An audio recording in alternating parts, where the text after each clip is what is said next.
ಏನು D K Shivakumar ಅವರ ನೂತನ ಸಚಿವ ಸಂಪುಟಕ್ಕಾಗಿ ದೊಡ್ಡ ಪೈಪೋಟಿ ನಡೆದಿತ್ತು. ಸಾಕಷ್ಟು ಜನ ಶಾಸಕರು ಸಚಿವ ಸ್ಥಾನಕ್ಕಾಗಿ ಸ್ಪರ್ಧೆನ ನಡೆಸಿದ್ರು. ರಾಮದುರ್ಗ ಶಾಸಕ ಅಶೋಕ್ ಪಟ್ಟಣ್ ಕೂಡ ಮುಂಚೂಣಿಯಲ್ಲಿ ಹೆಸರು ಕೇಳಿ ಬರ್ತಾ ಇತ್ತು.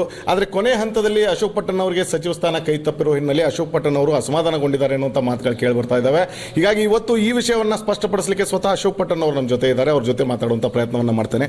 ಸರ್, ಕೊನೆ ಹಂತದವರೆಗೂ ತಮ್ಮ ಹೆಸರು ಕೇಳ್ಪಟ್ಟಿತ್ತು ಸಚಿವ ಸ್ಥಾನಕ್ಕಾಗಿ. ಕೊನೆ ಹಂತದಲ್ಲಿ ಯಾವ ಬದಲಾವಣೆ ಆಯ್ತು ಅಂತ ಈ ಸ್ಥಾನ ತಪ್ಪಿರೋದು? ನಾನು ಕೊನೆ ಕ್ಷಣದಲ್ಲಿ ಬದಲಾವಣೆ ಆಯಿತು ಅಂತ ದೇವ್ರಿಗೆ ಕೇಳಬೇಕು ಅಂತ ಇದ್ದೆ. ದೇವ್ರು ಸಿಕ್ಕಿಲ್ಲ ನನಗೆ. ನಾವು ಯಾಕಂದರೆ ನಮ್ಮಲ್ಲಿ 18 ಕ್ಷೇತ್ರ ಬೆಂಗಳೂರು ಬಿಟ್ಟರೆ ಬೆಳಗಾಮೇ ನಮ್ಮ ರಾಜ್ಯದಾಗ ಹೈಯೆಸ್ಟ್ MLAs ಇರೋದು. 18 ಸ್ಥಾನದ ಬಗ್ಗೆ 11 ಜನ ನಮ್ಮ MLA ಕೂಡ ಕಾಂಗ್ರೆಸ್ ಪಕ್ಷದಿಂದ ಗೆದ್ದಿದ್ದೀವಿ.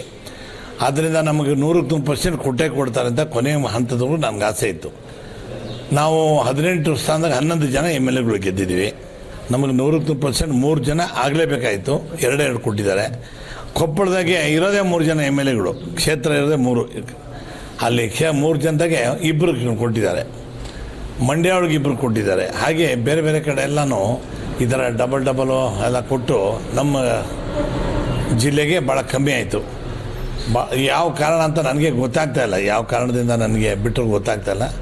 ಆದರೂ ಕೂಡ ನಾವು ಬೇರೆಯವ್ರ ಥರ ರಾಜೀನಾಮೆ ಕೊಡ್ತೀನಿ ಅನ್ನೋದು, ಆಮೇಲೆ ಪಕ್ಷಕ್ಕೆ ದ್ರೋಹ ಮಾಡೋಕ್ಕೆ ನಾವು ಯಾರೂ ಇಷ್ಟ ಇಲ್ಲ. ಪಕ್ಷದ ಮೊದಲಿಂದ ನಾವು ಇಂದಿರಾ ಗಾಂಧಿ ಕಾಲದಿಂದ ನಾವೆಲ್ಲ ಕಾಂಗ್ರೆಸ್ ಪಕ್ಷದಾಗೆ ಇದ್ದೀವಿ. ಆದ್ದರಿಂದ ಇನ್ನು ಮುಂದೆ ಬರೋಂಥ ದಿನದಾಗೆ ಬೇಜಾರಾಗಿರೋದು ನಿಜ. ನನಗೊಬ್ಬನಿಗೆ ಅಲ್ಲ, ಭಾಳ ಜನಕ್ಕೆ ಬೇಜಾರಾಗಿದೆ. ನನಗೊಂದು ಗೊತ್ತಾಗ್ತಾ ಇಲ್ಲ. ಈಗ ಸುರ್ಜಿವಾಲ್ ಅವರು, ನಾವು ಲಾಸ್ಟ್ ಟೈಮ್ ಅಸೆಂಬ್ಲಿ ಚುನಾವಣೆ ಆಗಿ ಇದು ಸಂಪುಟ ವಿಸ್ತರಣೆ ಮಾಡ್ಬೇಕಾದ್ರೆ ನಾವು ಹಿರಿಯರನ್ನ 4ರಿಂದ 5 ಜನ ಇಟ್ಕೊತೀವಿ, ಇನ್ನು ಉಳುಕಿದವ್ರಿಗೆಲ್ಲರಿಗೂ ನಿಮಗೆ ಚಾನ್ಸ್ ಕೊಡ್ತೀವಿ ಅಂತ ಹೇಳಿದರು.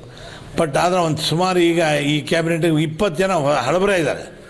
ಆದ್ದರಿಂದ ನಮಗೆಲ್ಲ ಭಾಳ ಹಿನ್ನಡೆ ಆಗಿದೆ. ಆದ್ದರಿಂದ ಎಲ್ಲರಿಗೂ ಹೋಗ್ತಾ ಇದೆ. ನಾವು ಈಗ 13ನೇ ತಾರೀಕು ಅಧಿವೇಶನ ಸ್ಟಾರ್ಟ್ ಆಗ್ತದೆ. ನಾವೆಲ್ಲ MLAಗಳು ಮತ್ತೆ ಒಂದು 20-25 ಜನ ಸಭೆಗೆ ಸೇರಿ ಮುಖ್ಯಮಂತ್ರಿಗೆ ಭೇಟಿ ಮಾಡಿ, ನಮಗೆ ಮಂತ್ರಿಮಂಡಲ ಅಂತ ಕೊಡಲಿಲ್ಲಪ್ಪ, ಅಟ್ಲೀಸ್ಟ್ ಅಭಿವೃದ್ಧಿ ಕೆಲಸಕ್ಕಾರು ಸ್ವಲ್ಪ ಹಣಕಾಸಿನ ಜಾಸ್ತಿ ನಮಗೆ ಅಭಿವೃದ್ಧಿ ಮಾಡೋಕ್ಕೆ ಕೊಡಲಿ ಅಂತ ಕೇಳೋಕ್ಕೋಸ್ಕರ ಮತ್ತು ಬೇರೆ ಬೇರೆ ಏನೇನೋ ಕುಂದುಕೊರತೆಗಳಿದೆ. ನಾವೆಲ್ಲ ನಿಮಗೆ ಪ್ರಶ್ನೆವ್ರು ಕೇಳೋಕ್ಕಾಗಲ್ಲ.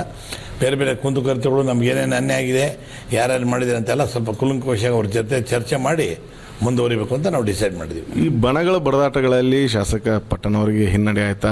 ಸತೀಶ್ ಜಾರಕಿಹೊಳಿ ಅವರು ತಮ್ಮ ಪರವಾಗಿ ಬ್ಯಾಟ್ ಬೀಸ್ತಾ ಇದ್ರು ಅನ್ನೋದಕ್ಕೆ ಹಿನ್ನಡೆ ಆಯ್ತು ಅನ್ನುವಂಥ ಒಂದು ವಾದ ಕೇಳಿ ಬರ್ತಾ ಇದೆ. ಅದ್ರ ಬಗ್ಗೆ ಏನು ಹೇಳ್ತಾರೆ? ಸತೀಶ್ ಜಾರಕಿಹೊಳಿ ಅವರು ಯಾರು ಹಿರಿಯರಿದ್ದಾರೋ, ಸೀನಿಯರ್ ಇದ್ದಾರೋ ಅವ್ರು ಕೊಡಿ ಅಂತ ಹೇಳೋದು. ನನಗಾರ ಕೊಡಲಿ, ಅಶೋಕ್ ಪಟ್ಟಣ್ಗಾರು ಕೊಡಲಿ, ಮಾಂತೇಶ್ಗಾರು ಕೊಡಿ, ಸೌದಿಯವ್ರಿಗೆ ಕೊಡಬೇಡ ಅನ್ನೋದು ಒಂದೇ ಅವ್ರದ್ದು ಪಾಯಿಂಟು. ಯಾಕೆ ಸೌದಿಯವ್ರಿಗೆ ಯಾಕೆ ಕೊಡಬೇಡ ಅಂತಾರೆ ಅಂತ ಅವರು ಅಂದರೆ, ಅವರು ಮಗಳು ಪಾರ್ಲಿಮೆಂಟ್ ಎಲೆಕ್ಷನ್ ನಿಂತಾಗ ಎಲ್ಲ ಕ್ಷೇತ್ರದಾಗೂ ಕೂಡ ಕಾಂಗ್ರೆಸ್ ಲೀಡ್ ಬಂದಿದೆ.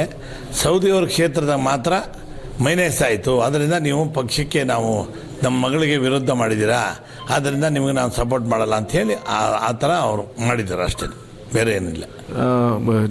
ಹಿಂದಿನ ಮುಖ್ಯಮಂತ್ರಿ ಸಿದ್ದರಾಮಯ್ಯ ಅವ್ರ ಪರವಾಗಿ ತಾವು ಪರಮಾಪ್ತರಾಗಿದ್ದೀರಿ.